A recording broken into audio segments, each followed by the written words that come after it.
to be. Well, I think that happens. I mean, I certainly believe that there's space and necessity for a constant dialogue between the left and the right. This is also something that I've been developing more particularly during these lectures. So I'm going to lay out a couple of propositions. So imagine that you have to move forward in the world. You have to do things. And the reason you have to do things is because, well, if you just sit there and don't do anything, then you suffer and die. So that isn't an option. You have to move forward. You have to move forward towards valued things. So you have to have a value hierarchy. It has to be a hierarchy because one thing has to be more important than another, or you can't do anything, right? You're too split with your choices. So you have to do things. You have to value. You have to value some things more than others. Then you have to act out what you value in the social environment because you're a social creature and you're not going to do things alone. Then as soon as you start to act out things of value in the social environment, you inevitably produce a hierarchy. And the reason you do that is because no matter what you're acting out, some people are way better at it than others. And it doesn't matter. It doesn't matter if it's basketball or hockey or plumbing or law. It doesn't matter. As soon as there's something valuable and you're doing it collectively, there's a hierarchy. Okay, so then what happens? Well, the hierarchy can get corrupt and rigid, and then it stops rewarding competence and it starts rewarding criminality and power.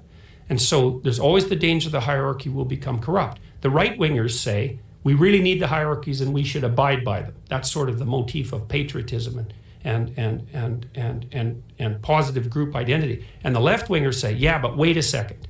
There's a problem here. A, your hierarchy can get corrupt and might.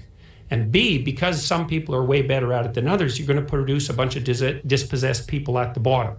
And that's not only not good for the dispossessed people, it actually threatens the whole hierarchy. So you have to be careful. You have to attend to the widows and the children, let's say, the widows and the orphans. Okay, so now you can think about that as an eternal problem. You can't do without hierarchies, but, and that's the right-wing claim in some sense, you can't do without hierarchies and they're valuable, but they're also prone to corruption and they dispossess people. Okay, so now that's an eternal problem. The question is, what do you do about it? And the answer to that is, there's no final answer to the problem. So what you have to do is you have to have a left wing and you have to have a right wing, and they have to talk all the time about whether the hierarchy is healthy and whether or not it's dispossessing too many people. And then the problem with that is that discussion can go too far, because the right wingers can say hierarchy uber alles, right? That the state is correct and everything's right. And so that's the right wing totalitarian types. And the left can say, we'll flatten everything so there's no inequality. And so both the left and the right can go too far. Now, the problem is we know how to define, I think one of the problems is we know how to define when the right goes too far. I think we learned that after World War II. I think if you're making claims of ethnic or racial superiority, you get to be put in a box and put off the shelf, right? You're not in the dialogue anymore.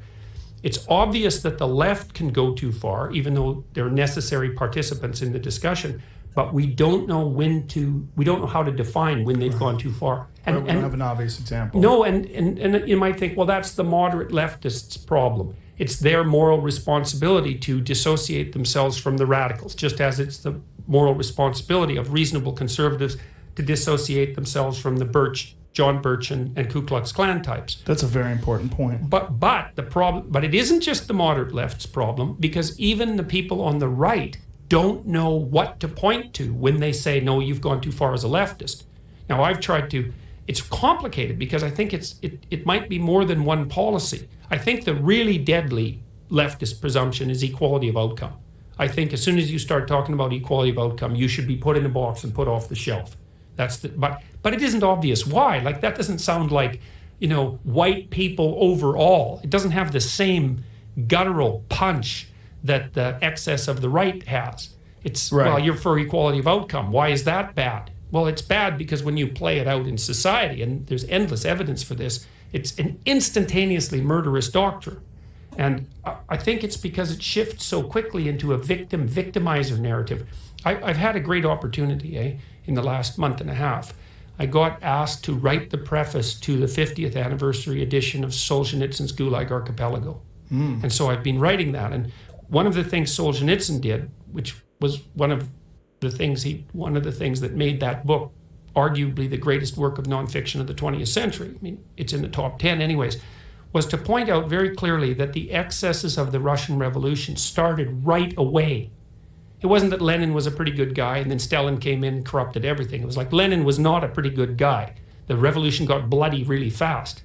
And what seemed to happen, so imagine you're starting to divide the world up into oppressor and oppressed, right? And you're going to do something about the oppressors.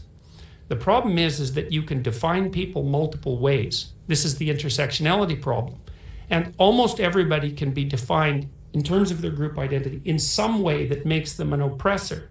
So like if you're a black man, well, you could argue that you're oppressed because you're black, but what about the fact that you're a man? And so does that make you an oppressor or someone who's oppressed? And the answer is, as the revolution progresses, if there's any dimension along which you can be categorized as oppressor, you end up dead. And so that's part of the pathology of the equality of outcome What do you mean doctrine. by that? Like you end up dead? You end up rounded up. You ended up being put into the oppressor camp, right? And But there's only so far you can go with that, right? I mean, you can't put all men in the oppressor camp. There'd be no men left. Like, what do you? Well, that is exactly so you really the sort think of that's thing how that it plays out Well, it is how it plays out. when you look for equality of outcome. Well, it is how it played out in the Soviet Union and China. I mean, in the Soviet Union, we don't know how many people died. The reasonable estimates look like about 25 million. That's dead. That's not imprisoned. That isn't families destroyed. That's just dead. And in Mao's China, it might have approximated 100 million. That's just internal repression. And so what seems to happen as soon as you decide that the hierarchy is unfair because there are oppressors and oppressed, then you can go after the oppressors with moral virtue. But the problem is that there's almost no limit to the number of ways that you can categorize someone as an oppressor. The category just starts to expand. Like the communists killed all the socialists. They killed all the religious people. They killed most of the students. They killed all the productive farmers. And they killed the productive farmers because they owned land, and maybe a little house and a few cows. I mean, to be a successful farmer in Russia at the turn of the 20th century didn't mean you were rich, right? It just meant you weren't starving. It's like they killed all those people because they were oppressors, because they had more than someone else. That's how they defined it in order to get the people to rally against it. Yes. And the definition kept slipping because, well, look, even now, it's like, well, let's say we rally against the 1%, and those would be the money owners, let's say. It's like, okay, who's in that group? Well, everybody in North America is in that group. Worldwide, yeah. Well, but who sets the parameters, right? Well, it's $34,000 a year sets you in the 1% worldwide. Right. So does that make all of us oppressors? Basically, everybody who lives above poverty in America is in the 1% of the world. Right. And also by historical standards. Yeah. And so the problem with the oppressor-oppressed narrative is that you can multiply the oppressors endlessly. And there's no end to going after them. Right, and